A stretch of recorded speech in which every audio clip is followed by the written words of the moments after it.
Il se trouve que depuis plusieurs jours, une consoeur reporter de guerre, j'utilise le titre qu'elle utilise aussi, témoigne depuis le Donbass. Alors c'est vrai qu'il n'y a pas d'image du Donbass qui vient, il n'y a pas de témoignage non plus, et donc il faut écouter de très près le travail de confrères et de consoeurs qui peuvent être sur place.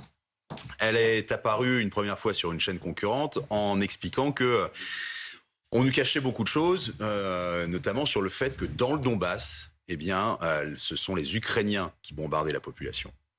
C'est un fait. C'est un fait. Le problème, c'est qu'on a oublié que la guerre, elle dure depuis 2014. Et dans une guerre, il faut être deux. Et dans le Donbass, et c'est absolument terrible pour la population, elle se retrouve en étau entre les tirs et les bombardements des séparatistes pro-russes et les tirs et les bombardements de l'armée ukrainienne. Donc c'est un fait. Les Ukrainiens tirent depuis 8 ans sur la population civile. C'est pour ça que oui, les gens qui viennent nous dire en disant « vous ne parlez pas de l'Ukraine depuis 8 ans », oui, on peut leur donner raison, et il y a de ça. Le seul problème, c'est que, sa vision a été instrumentalisée, je le dis très honnêtement parce que c'est factuel, mais sur les plateaux d'une chaîne concurrente, parce qu'on on lui a fait dire des choses. Voyez, on nous ment, donc vous prenez une position tout à fait manichéenne. Ce sont les Ukrainiens qui agressent les séparatistes pro-russes. Et ça paraît totalement fou parce que c'est parti en toupie, disons-le, sur les sites complotistes, et ça arrive à Moscou.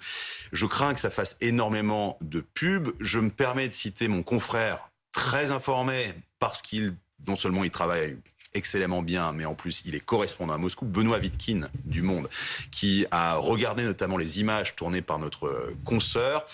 Il explique notamment les conditions de ces reportages qui tournent beaucoup en ce moment sur les sites complotistes, il n'y a pas d'autre mot, où cette vision est forcément déformée parce qu'elle est amenée sur les zones par les responsables des républiques, des anciennes républiques qui sont désormais des territoires russes, disons-le, séparatistes. J'ai moi-même voyagé, j'ai couvert ce conflit. Je suis allé dans les républiques dites démocratiques, notamment celle de Donetsk. Il y a évidemment des choses que vous devez faire simplement guidées par ces gens-là. Mais il y a derrière la lucidité qu'on nous demande et pour ne pas déformer. Et c'est pour ça que Sergueï Lavrov se base sur ce reportage qui est totalement une vision séparatiste, pour dire, vous voyez, même en France, il y a des gens, mais on essaye de les cacher, qui disent que ce sont les Ukrainiens qui ont agressé les séparatistes pro-russes. Je suis désolé, c'est un peu compliqué, parce qu'on revient sur le travail d'une consoeur, c'est quelque chose que je déteste, mais on est tellement ahuri par le fait que Sergueï Lavrov, depuis Moscou, cite ce travail-là pour se plaindre de la politique française et occidentale et parler d'alerte nucléaire.